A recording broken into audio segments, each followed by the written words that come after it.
Hello friends, welcome to day trader Telugu. So friends, ఈరోజు market అయితే మనకి పాజిటివ్లోనే క్లోజ్ అయింది. అరౌండ్ మనకి 46 పాయింట్స్ దాకా నిఫ్టీ పెరగడం జరిగింది.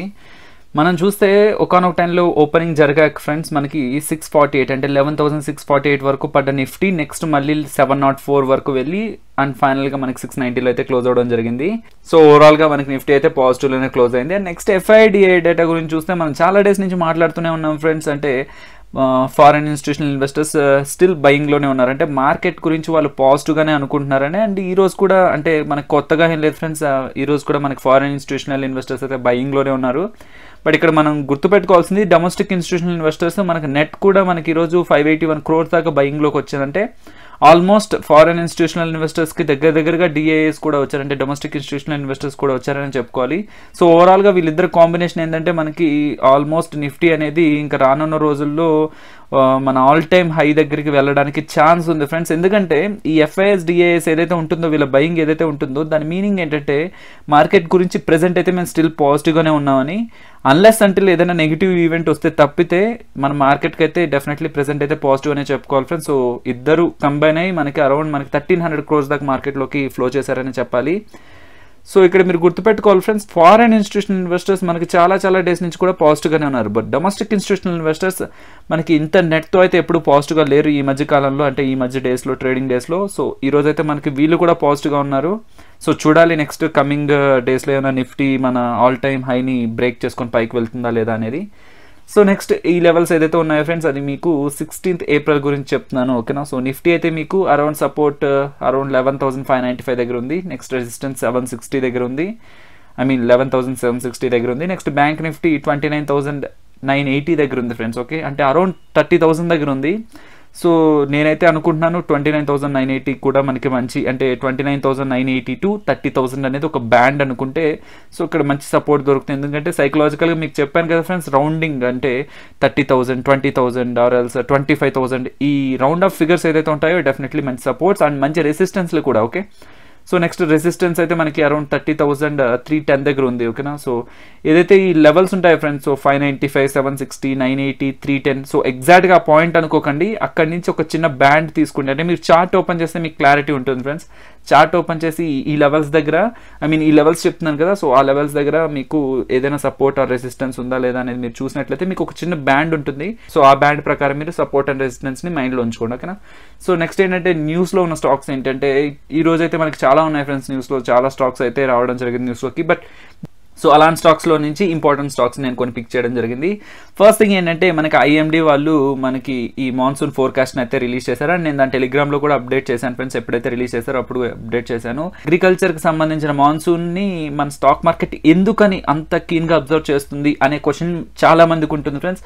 సో నేను ఈ వీడియోలో దీన్ని అడ్వాంటేజ్గా తీసుకొని, అంటే ఈ IMD రిపోర్ట్ని అడ్వాంటేజ్గా తీసుకొని దాన్ని ఎక్స్ప్లెయిన్ చేయాలని అనుకుంటున్నాను. సో మీరు చూస్తే ఫ్రెండ్స్ మన GDPలో మీరు బాగా అబ్జర్వ్ చేయండి, 57% అంటే మోర్ దాన్ హాఫ్ అనేది సర్వీస్ సెక్టర్ ఉంటుంది, ఓకే. సో 18% మీకు అగ్రికల్చర్ ఉంటుంది. అండ్ మనకి ఇండస్ట్రీస్ ఏంటంటే అరౌండ్ 25% దాకా ఉంటాయి. సో ఇక్కడ మీరు అబ్జర్వ్ చేస్తే ఈ 100%లో ఓన్లీ 18% మాత్రమే మనకి అగ్రికల్చర్ రిలేటెడ్ ఉంటుంది. అంటే GDPకి 18% మాత్రమే అగ్రికల్చర్ కాంట్రిబ్యూట్ చేస్తుంది. సో దీంట్లో పెద్ద విషయం ఏముంది, మనకి సర్వీస్ సెక్టరే కదా ఎక్కువ 57% ఉంది కదా. సో రెస్ట్ కూడా మనకి 25% ఉంది. ఓన్లీ 18% ఉన్న దాని మీద ఎందుకని మాన్సూన్ ఫోర్కాస్ట్ చూస్తున్నాం అంటే దీన్ని మనం ఇంకొక వేలో అర్థం చేసుకోవాలి ఫ్రెండ్స్. మీరు 18% ఏదైతే మీకు GDPకి కాంట్రిబ్యూట్ చేస్తుందో సో ఆ 18%లో ఉన్న పాపులేషన్ మనకి 43% ఉంది. సో ఇది బాగా అర్థం చేసుకోవాలి. మనది వ్యవసాయ ఆధారిత దేశం ఫ్రెండ్స్, ఓకే. సో మన దేశం ఏంటంటే అంటే మొత్తం మన భారతదేశంలో ఇప్పటి నుంచే కాదు చాలా అంటే ఎప్పటి నుంచో యాక్చువల్గా తగ్గిపోతూ వస్తుంది, వ్యవసాయం చేసే వాళ్ళ సంఖ్య తగ్గిపోతూ వస్తుంది. మన భారతదేశం అయితే వ్యవసాయ ఆధారిత దేశం అని చెప్పాలి. సో దాంట్లో 43% పాపులేషన్ ఏంటంటే మనకి వ్యవసాయం ద్వారానే, సో వ్యవసాయం అండ్ దానికి సంబంధించిన ఏదైతే వాళ్ళకి ఇన్కమ్ ఉంటుందో దాని ద్వారానే బ్రతుకుతున్న వాళ్ళు అరౌండ్ 43% ఉన్నారు. సో దీంట్లో పెద్ద విషయం ఏముంది, సో వాళ్ళు బ్రతుకుతుంటే మన స్టాక్ మార్కెట్లు కానీ ఎకానమీ అలా ఇంపాక్ట్ అవుతుంది. ఎలాగో వాళ్ళు ఇచ్చేది మనకి 18% కదా అంటే అలాగ అనుకోకూడదు ఫ్రెండ్స్. వాళ్ళకి మాన్సూన్ అనేది కరెక్ట్గా వస్తే అండ్ నెక్స్ట్ వర్షాలు బాగా పడి పంటలు బాగా పండితే ఫ్రెండ్స్ డెఫినెట్లీ వాళ్ళకి ఆ 43% పాపులేషన్కి డెఫినెట్లీ వాళ్ళకి మంచి ఇన్కమ్ అనేది జనరేట్ అవుతుంది కదా. సో చెప్పండి ఫ్రెండ్స్, అందరి దగ్గర డబ్బులు ఉంటే డెఫినెట్లీ ఏం చేస్తారు ఫ్రెండ్స్, డెఫినెట్లీ దాన్ని ఏదో ఒకటి కొనడమో లేదంటే ఏదో ఒకటి చేయడమో చేస్తారు. అంటే మార్కెట్ అంటే మన ఎకానమీని ఇంప్రూవ్ చేయడానికి ట్రై చేస్తారు. అలా జరగలేదు అంటే మాన్సూన్స్ బాగా రాలేదు ఆర్ ఎల్స్ ఈ వర్షాలు ఏదైతే ఉన్నాయో మాన్సూన్స్ బాగా రాకపోవడం వల్ల వర్షాలు పడలేదు అనుకుంటే ఈ 43% పాపులేషన్కి ఈ ఇన్కమ్ ఏదైతే ఉంటుందో తగ్గిపోతుంది. సో అది డైరెక్ట్ ఆర్ ఇండైరెక్ట్ వే మన ఎకానమీ మీదే చూపిస్తుంది. సో వాళ్ళకి ఇన్కమ్ తగ్గిపోవడం వల్ల ఏదైతే వాళ్ళు అంటే వాళ్ళకి కొనుగోలు చేసే శక్తి ఏదైతే ఉంటుందో అది కూడా తగ్గిపోతుంది. సో వాళ్ళు ఎకానమీకి ఎక్కువ కాంట్రిబ్యూట్ చేయలేరు. సో ఎప్పుడు కూడా మనం అగ్రికల్చర్ని తక్కువ అంచనా వేయకూడదు ఫ్రెండ్స్. ఎస్పెషల్లీ ఇండియాలో ఏంటంటే అగ్రికల్చర్ ఎఫెక్ట్ అవుతుందంటే అగ్రికల్చర్కి సంబంధించిన stocks and overall stock market కూడా ఎఫెక్ట్ అవ్వడానికి ఛాన్స్ ఉంది. ఓకేనా. సో అగ్రికల్చర్ 18% కదా మన జీడిపిలో, అంటే 18% కదా మనకి ఇది కాంట్రిబ్యూట్ చేస్తుంది అనుకోకూడదు.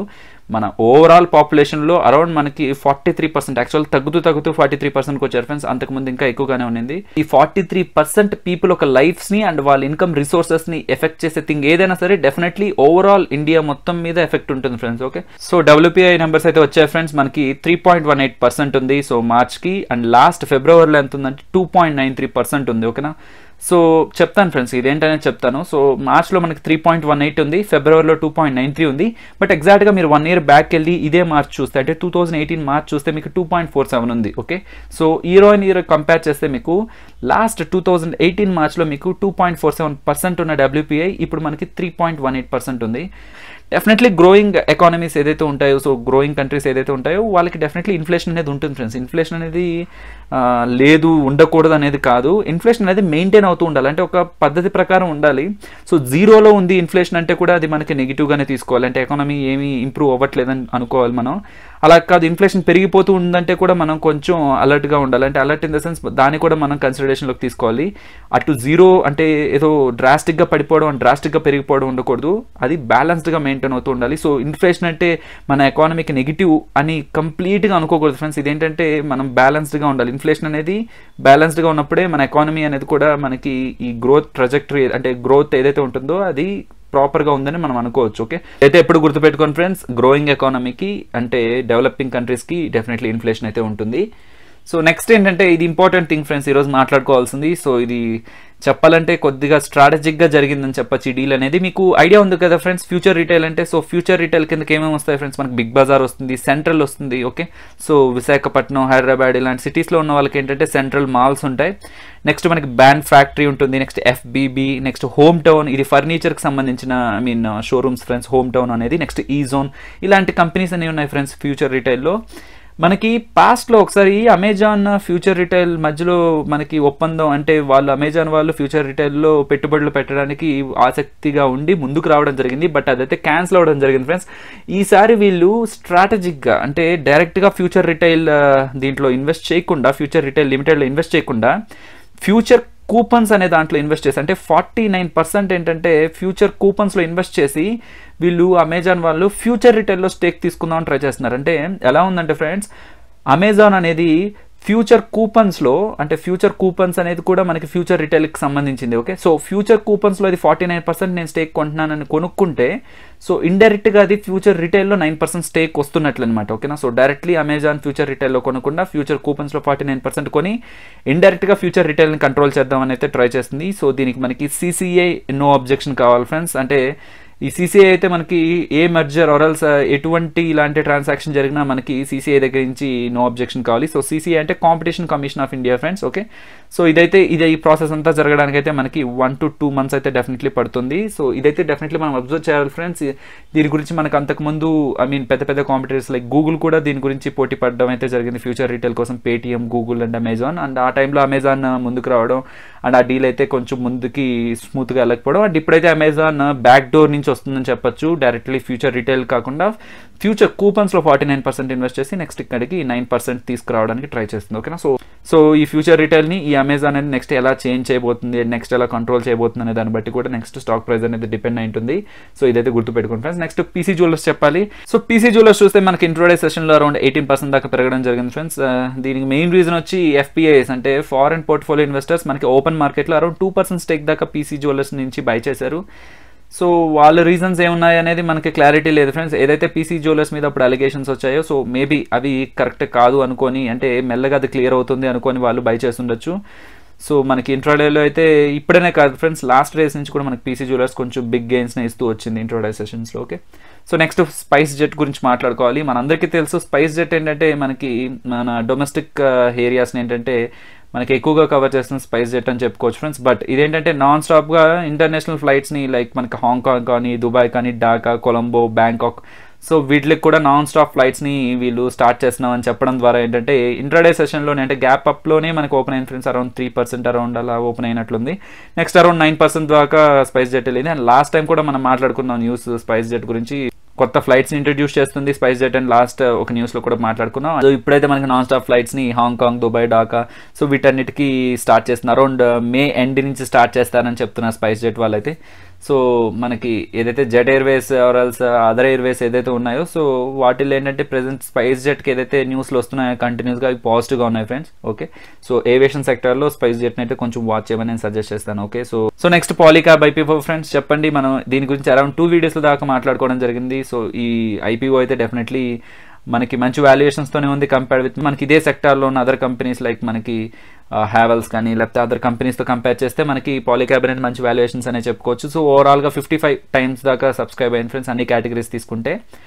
సో ఇదైతే మనకి ఈరోజు రిలీజ్ చేశారంటే పాలీకాబ్ ఐపీఓ ఎవరైతే అప్లై చేశారో సో వాళ్ళకి అలాట్ అయిందా లేదా అని రిలీజ్ చేశారు. అండ్ నాకైతే నేను అప్లై చేశాను ఫ్రెండ్స్, ఒక 2 వచ్చాయి. సో మీరు కూడా మీకు వచ్చిందా రాలేదా అని చెక్ చేసుకోవచ్చు ఫ్రెండ్స్. నేను లింక్ అయితే మన టెలిగ్రామ్ ఛానల్లో పెట్టాను. ఓకే, సో టెలిగ్రామ్ ఛానల్లో మీకు చూసినట్లయితే పాలీకాబ్ని ఎలా చెక్ చేయాలని, సో మీరు దాన్ని క్లిక్ చేసి డీటెయిల్స్ ఎంటర్ చేసినట్లయితే మీకు అలాట్ అయిందా లేదా అని తెలుస్తుంది. అండ్ మీకు ఒకవేళ అలాట్ అయినట్లయితే ఒకసారి కామెంట్ చేయడానికి ట్రై చేయండి ఫ్రెండ్స్. ఓకే, సో అలాట్ అయిందా లేకపోతే మీకు చూడడానికి ఏదైనా ప్రాబ్లం ఉంది సో ఎలా చెక్ చేయాలనే దాన్ని కూడా కామెంట్ చేయండి, డెఫినెట్లీ రెస్పాండ్ అవుతాను. సో పాలీకాబ్ అయితే మనకి 18th ఏప్రిల్ అనేది లిస్ట్ అవుతుంది. అరౌండ్ మనకి 10 AM లిస్ట్ అవుతుంది ఫ్రెండ్స్. ఈరోజు మనకి మెట్రోపోలిస్ లిస్ట్ అవ్వడం జరిగింది. అరౌండ్ 10% అబౌవ్ అలాగా గెయిన్స్ అయితే చూసాం ఐపీఓలో. సో ఓకే, సో పాలీకాబ్ అయితే మనకి 18th ఏప్రిల్ ఉంది. చూద్దాం ఫ్రెండ్స్ ఏమవుతుందంటే ఓపెనింగ్ ఎలా ఉంటుందో ఆ రోజు చూద్దాం. ఓకే, సో ఇక్కడ చూస్తే మీరు టాటా కన్సల్టెన్సీ సర్వీసెస్ అండ్ ఇన్ఫోసిస్ని మీరు కంపేర్ చేసుకుంటే, రిజల్ట్స్ని కంపేర్ చేసుకుంటే ఖచ్చితంగా వీళ్ళిద్దరు కూడా మేజర్ ఐటీస్ అని చెప్పుకోవాలండి. 1 and 2 పొజిషన్స్ దగ్గరే ఉన్నారని చెప్పాలి.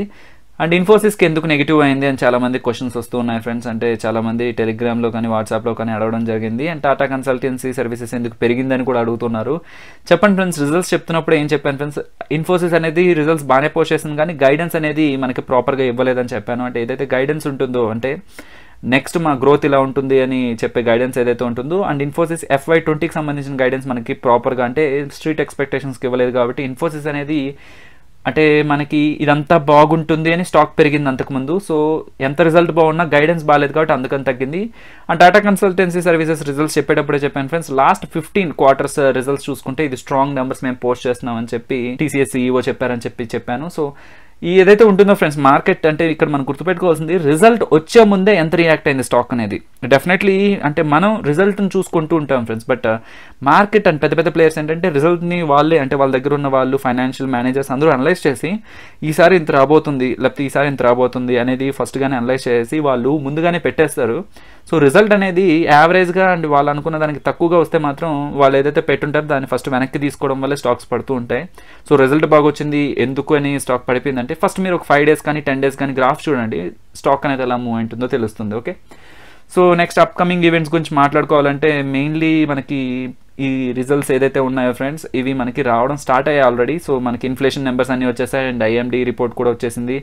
సో మనకి మాన్సూన్ కూడా నార్మల్గానే ఉంటుందని వచ్చింది. సో అప్కమింగ్ ఈవెంట్స్ కూడా మనకి రిజల్ట్స్ అవుతాయి ఫ్రెండ్స్. నెక్స్ట్ మనకి విప్రో రిజల్ట్స్ ఉన్నాయి అండ్ కమింగ్ కూడా మనకి పెద్ద పెద్ద రిజల్ట్స్ ఉన్నాయి. సో వాటి మీద ఏంటంటే మార్కెట్ కంప్లీట్గా అయితే డిపెండ్ అయి ఉంటుంది. ఎందుకంటే ఏదైతే ఈ రిజల్ట్స్ ఉంటాయో మనకి చిన్న చిన్న కంపెనీస్ రిజల్ట్స్ మనకి అటు ఇటుగా వచ్చినా పర్లేదు, కానీ పెద్ద పెద్ద ప్లేయర్స్ రిజల్ట్స్ అయితే మనకి ఇండెక్స్కి ఏదైతే హెవీ వెయిట్స్ ఉంటాయో అంటే HDFC కానీ రిలయన్స్ కానీ సో వాటి రిజల్ట్స్ అయితే ఖచ్చితంగా నిఫ్టీని కానీ బ్యాంక్ నిఫ్టీని కానీ డ్రాక్ చేయడానికి ఛాన్స్ ఉంది. సో వాటిని అయితే నేను అబ్జర్వ్ చేయమని సజెస్ట్ చేస్తాను. సో నెక్స్ట్ అంతా రిజల్ట్స్ సీజన్ ఫ్రెండ్స్, మనకి మొత్తం న్యూస్ కూడా మొత్తం కూడా రిజల్ట్స్తో ఫిల్ అయిపోతుంది. సో ఫ్రెండ్స్ ఫైనల్గా ఏంటంటే అప్స్టాక్ వాళ్ళు మళ్ళీ ఫ్రీ డీమ్యాట్ డేస్ అంటే ఈ డేస్లో ఏదైతే 15th నుంచి 19th వరకు ఈ ఫ్రీ అకౌంట్ అనేది మళ్ళీ వాళ్ళు ఆఫర్ చేయడం జరుగుతుంది. సో ఈరోజు కూడా మనకి జిరోదా అనేది NSEకి సంబంధించిన స్టాక్స్ విషయంలో ఈరోజు మనకి ఇష్యూస్ మనం ఫేస్ చేయడం జరిగింది ఫ్రెండ్స్. సో మీకు అలా ఇష్యూస్ వస్తున్నాయి, నేను దీంట్లోకి షిఫ్ట్ అయిపోండి అని చెప్పి మీ